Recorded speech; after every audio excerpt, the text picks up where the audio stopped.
Hello everyone, Helvian here, and we are back with Naruto Volume 24. And yes, I have reneged on my initial plan of doing multiple volumes in a video, cause I feel like it now. I feel like doing it the other way. If it is like a combined volume, like you can see, I have these Rurouni Kenshin 3-in-1s and some other combined editions. If it's like that, I'll do it in one video. Um, because of the visual aid. I like having it's cool, and it's just more convenient for me, I think.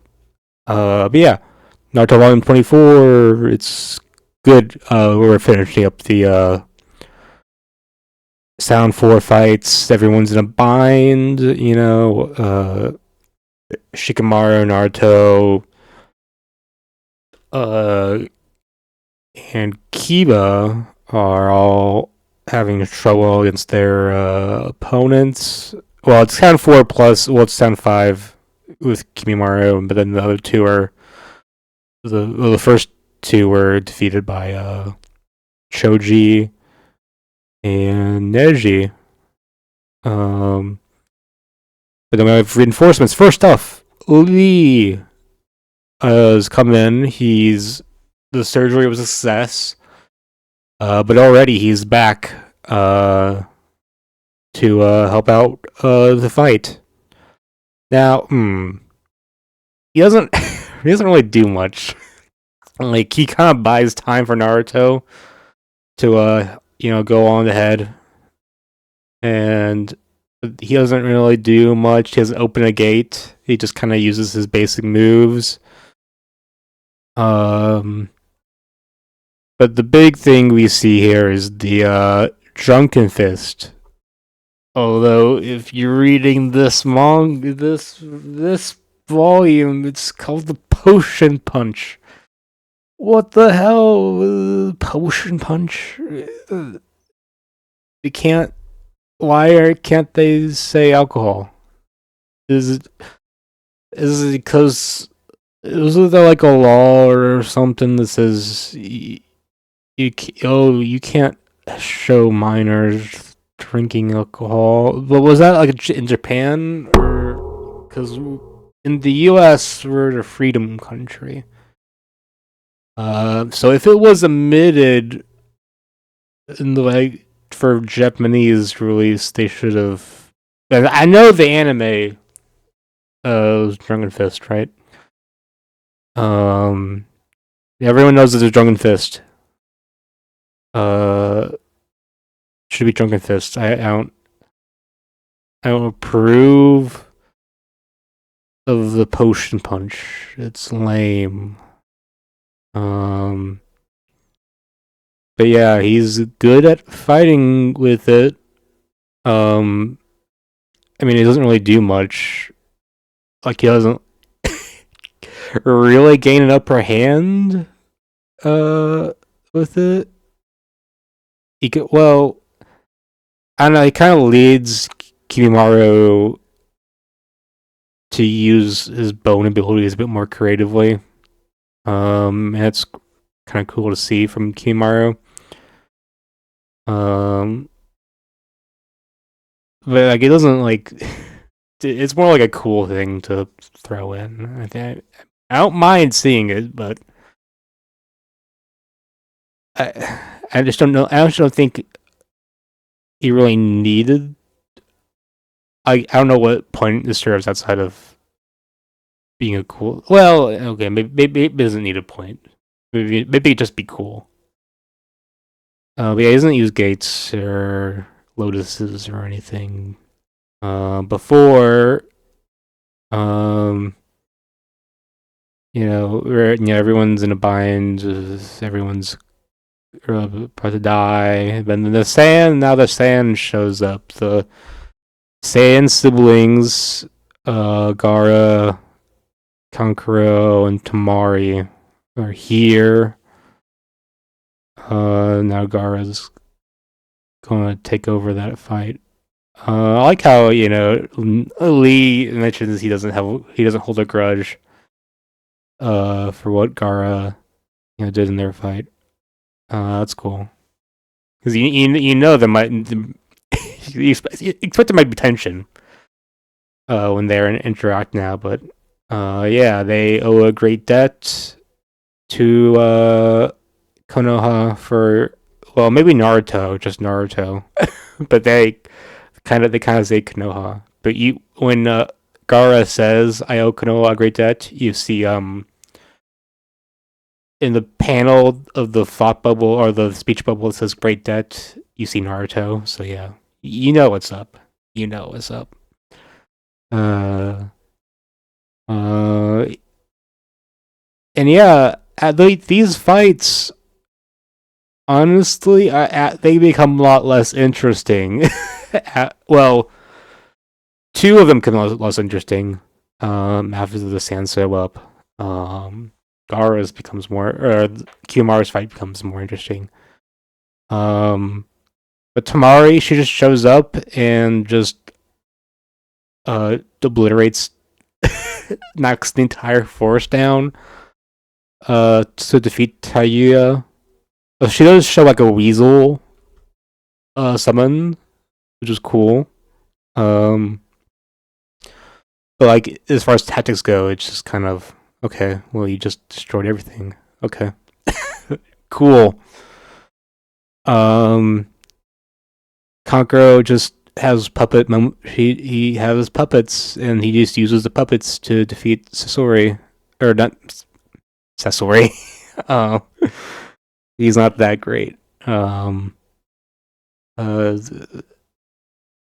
fucking Sakon Ukon, yeah.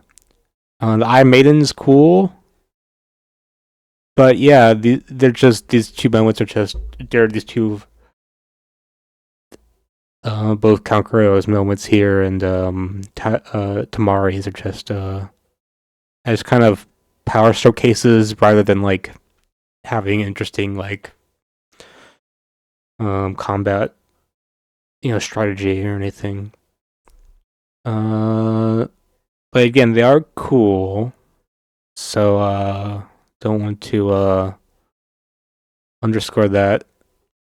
I don't think we see the name Tamari's summon. It is like a weasel thing. It's like a big scythe. That's cool. And she just decimates basically the entire force. Man, that was crazy. But I do like how she kind of rebukes Shikamaru for like talking about men this, woman that. Because he does need to lay off on that. So okay, wait. During this volume, Kishimoto decided to just draw the four main Konoha 11 girls. 10, 10, 4, 10, 10, Hinata, Ino. Okay, well, then 3. And during the chapter beginning of the chapter, the cover pages is in like day-to-day situations, I guess. I don't know. I thought it was interesting. I guess because they're not here, so I just wanted to remind you that they exist. I thought that was interesting. I don't know. Probably not worth noticing or noting, but yeah. Now it's just Gaara versus Kimimaro, and this is an actually good fight.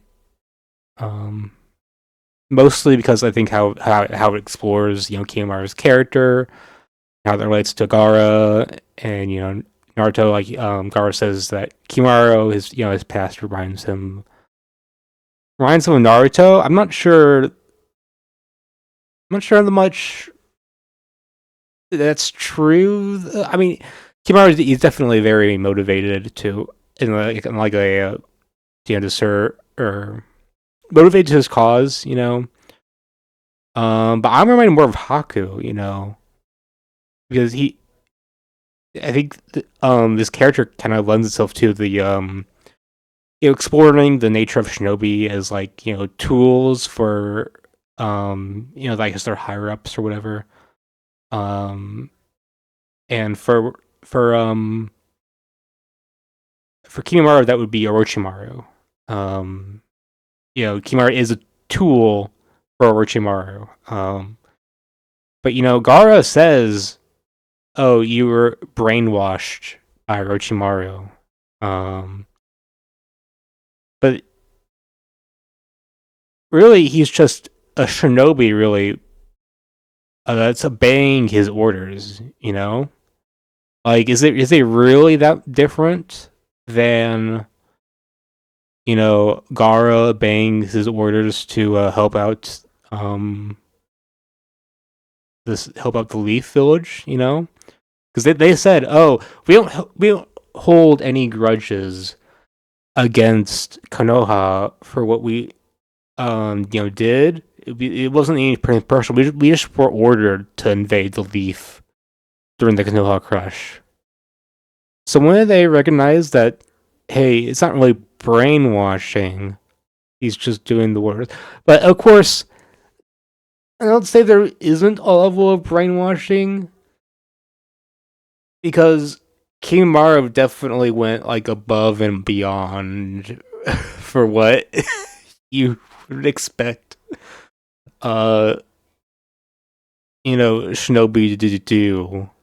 Um, like he was already on death's door before this fight began, and he really, he really gave it his all. And Gaara has also expressed uh impressive showcase in this fight with this sand tsunami, just turning the entire place into a fucking desert. So cool.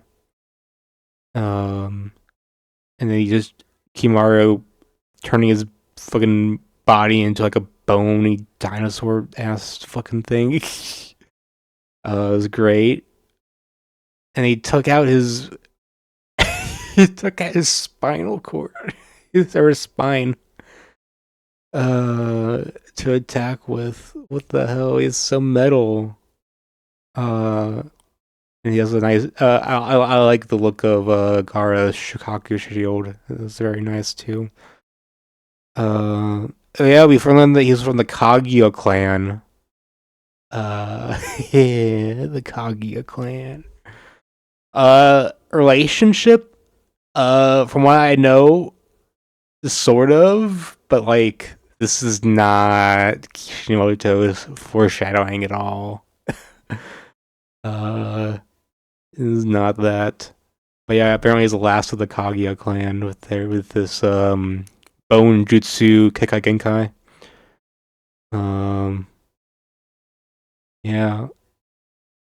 Uh, yeah, I'd say I reminded of Haku, but there's also like you can make a comparison between Kimaru and Sasuke. Um, because Kimaru was supposed to be serve the same role as Sasuke as doing, being the host, who's supposed to be the host of Orochimaru. Um, so is there a way I can go? I don't know. I feel like I can expand upon the parallels between them more if I actually scripted these videos and instead of just doing all off the cuff, impressions or thoughts on the story. But yeah, within Kimimaro, I definitely see where Gaara was coming from, but I feel I get more Sasuke and Haku vibes from Kimimaro. Um, Definitely a character I didn't expect, or I forgot how much in how much I thought, or I didn't realize, or I forgot how much was of death they had. Definitely more than any other sound ninja. I mean, I know people like Tamari. Um, she's fine. But he obviously doesn't have the backstory and stuff and characterization of Kimimaro. Yeah, Kimimaro says, yeah, I'm an armor lord of Orochimaru's ambition. I carried out my part. For that, I shall remember. I shall remain forever in his heart. And say, Orochimaru brainwashed you. I mean, I get, yeah, you don't see that level of dedication to that to the cause from regular shinobi. But couldn't you just say that that's just Kimaru's ninja way? You know. I don't know. I feel like Gaara's not thinking it through enough. But we know more about Kimaru's situation than Gaara, so I'm not too be too hard on him. But yeah, Kabuto was very, very assured that no one could overcome Kimimaro, but yeah, kind of Gaara kind of did, but the last second, um, Kimimaro just died from his illness. Um, yeah. Although, hmm, interesting. Okay, wait.